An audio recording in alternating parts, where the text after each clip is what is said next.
5 چیز عقل از بین میبره. یکم بزرگوار گفتن که 5 چیز عقل از بین میبره. یکمش چی بوده؟ سکرول مال، مستی مال. آدم وقتی که مست میشده در مال عقلش گم میشده. قارون چی دیوانه کرد؟ همه قارون مال دیوانه کرد. نباشه باید دیوانه نبود، باید به خدا نبود. 40 سال در آیین موسی مردم دعوت کرد. وقتی مال و پول که آمد و محض شد عقل بین رفت. برای همین خوشا به حال انسان این چیزا را فکر کنم. سکر المال، هیچ مال چیزی بد نیست. اگر مستت کنه عقل تای دست میتی. باید ما این چیزا را فکر کنیم. تربیت اسلام، تربیت اسلام همین بوده است که باید ما زیادتر یاد مرگ داشته باشیم. مرگ همیشه یاد کرده بستیم. مرگ همیشه یاد کرده بستیم. این را دانیم که امروز از فردا از سحر از برای ما هست. این چی؟ این دنیای ما را چیکار میکرده؟ از دنیای ما را آباد میکرده، دنیای ما را آسوده میکرده. حضرت علی کرم الله وجهه فرمودگی بود است که مرگ برای شما یک آرامش هست و یک خلاصی هست. گفتن آرامش چه حضرت؟ گفتن آرامش همینه که شما یک جای میره که از این دنیا کشاتره. عالم زر میگن. عالم زر یعنی که پشت پدر. او را عالم چی میگفتیم؟ عالم زر که او را در تگ میکروسکوپ میبینن. ما یک کیرمینه میجیمیم. یک چی؟ کیرمینه. امروز یکان جاش دروغ نیست، همه تا میدونید. یک کیرمینه میجیمن. اینا عالم زر میگن. ای عالم زر میگن ما عالم مادر بطن میگذاریم. با بطن اکنون عالم کلانتر ای عالم بطن میگن ما با مرور زمان عالم فانی میبیاییم. از عالم فانی میگه عالم برزخ میگذاریم. از عالم برزخ میگه عالم قیامت میریم. از عالم قیامت میگه زمینی چی میریم؟ میگه زمینی بهشت میریم. همین قدر که طی میکنیم دنیا کشا شدن میگیرم.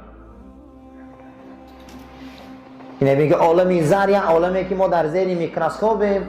بعد از عالمی هستن که عالم باطن با یک کمتر کشاتر این دنیا رو میبینیم که میگیم خیلی دنیا کلام بوده است. نه عزیزم، حالی برزخ با این کلامه. با این چی کلام بوده است عزیزان؟ با از این برزخ کلام بوده. ولی میلش جناب پیغمبر گفتن که زمین این زمین دنیا قطعی زمین برزخ در پیش زمین قیامت مثل یک قیلی در بدن است.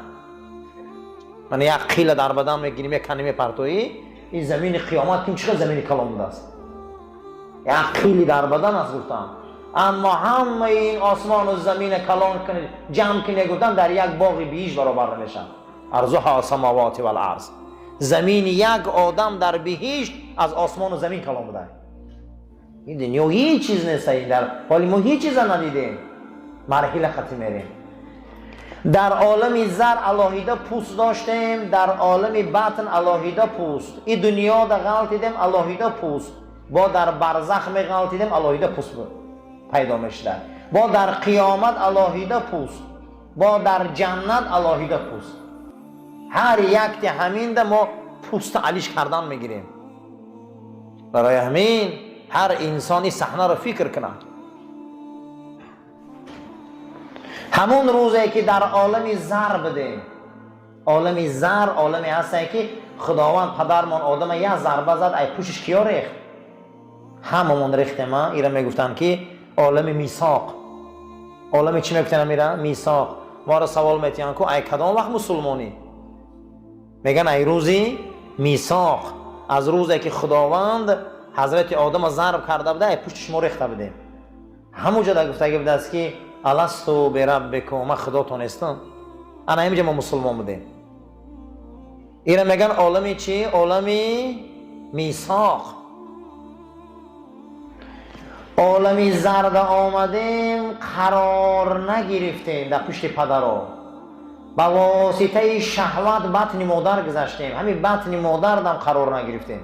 ما هر روز دست پا میزدیم که بیرون برویم. بیرون برآمدیم در این دنیا غلطیدیم با ما قرار نگرفتیم. بعد برای ما خدا گفت که لقد من الله اذ بعث فیکم رسولا من انفسکم. ای بیا گو ای جنسشان اک رسول آورتیم که اینا باب قرار نمیشین. همتون نظم میدونین که وقتی حضور نبی کریم صلی الله علیه و سلم صحابه با نام مکتوم آمد، حضرت توجهش نکردن. مکتوم عبدالله ابن مکتوم کی بود؟ یک شخصیت از صحابه بود که چشمشون کم خیره میدید، کور بود. وقتی حضور نبی کریم آمدن صلی الله علیه و سلم، حضرت اهمیتش ندادن. خداوند سوره عبسه را نازل کرد. اعوذ بالله من الشیطان الرجیم، بسم الله الرحمن الرحیم. ان جاءه الاعمی، تو ترش رویی میکنی، روت میگردانی وقتی که یک مرد نابینا پیشت میبیاد. خداوند پیغمبرش چیکار کرد؟ آگاه کرد که در پیش مردم ترش رویی نکنی، در شیوه خود نمیشوید، نمیزیبا. عبسه و تولا سبب نزولش همین شد که امروز ما یکی از بد اخلاقی ما همین ترش رویی مونن. قواق میگیم یا به اهمیتی میگیم یا به توجهی میگیم یا او یگون چی میپرسه اهمیتش نمیتیم. یک اندک اخلاق ولی کم ترکین که از این زیاد به تربیتی ها در وجود ما هست که همین سبب میشوه و رسول اکرم در آیه مبارکه نازل میشوه. پیامبر الگوی زندگی مونه، دین مونه، آیین مونه، ما از رسول الله میگیریم. باید اخلاق ما رنگ اخلاق جناب پیغمبر شوه. کوشش کنیم. حضرت امام ابو حنیفه را پرسیده هستن که چیکار کنیم گناه بس کنیم؟ حضرت گفته که سنگ میده را بعد دور میپرتو یا سنگ کلونه. گفته سنگ میده را گفته گناه را میده بس کنی. سنگ کلونه میپرتوی با مدت پیش میغلطه. بسیار پرتوفتن نمیتونیشه. اما همین گناه میده همین قمیقه پرتوفتن گیری دور غلطیدن میگیره. معلومه که گناه را آدم در عادت میشوه.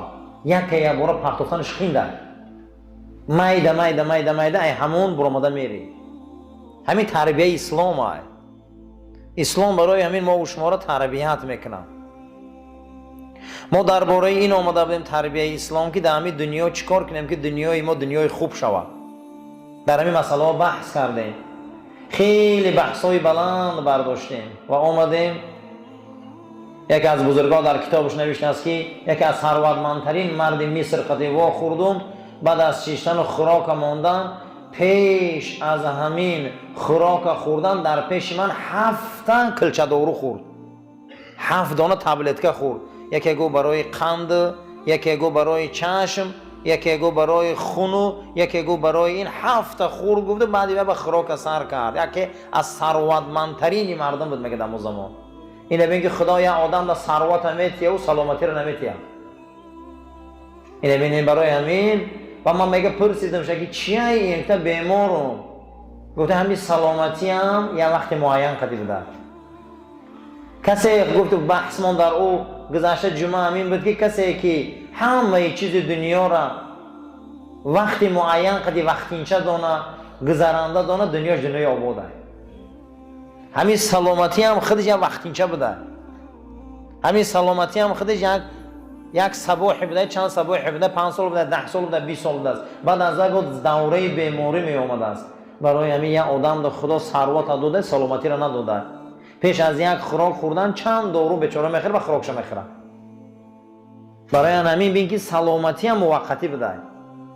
اما یک انسان در خدا هیچی دادگی نیستش، یک سلامتی خوبش داده.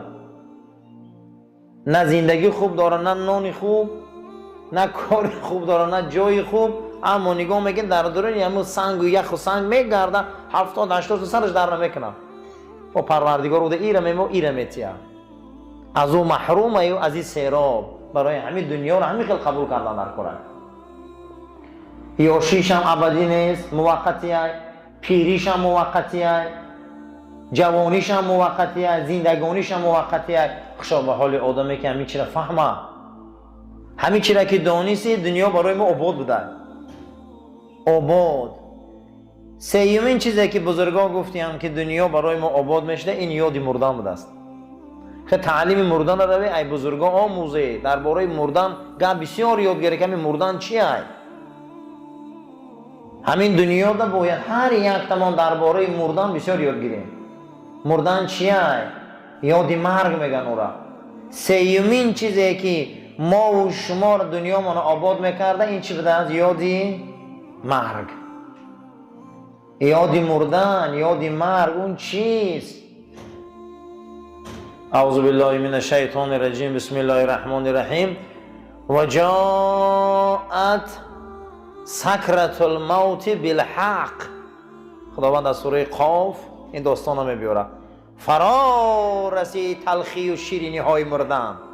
اگه وقتش آمد میگه ذالک ما کنت منه تحید. ایامون مرگ کی میگرفتی؟ ایامون مرگ میگرفتی کم ترک بیمار میشید دکتر این همش این مردن گرفتن نیوخی تیز نقص اون میگه میگرفته اکنون وقتش آمد. اکی کرد نمیگریزی. و جاءت سکرت الموت. سکره ای سکرات گرفتن مرگ به خود شیرینی و تلخی ها داشته. فرا رسید اکنون شیرینی ها و تلخی های مرگ. و ذالک اشاره کرده در تاریخ ما کنت منه تحید. مردم میدیدن فقط از مردن میگریختن. از مردن چیکار میکردن؟ میگن میگریختن که فرا رسید که آمد. کجا میگریزی دیگه؟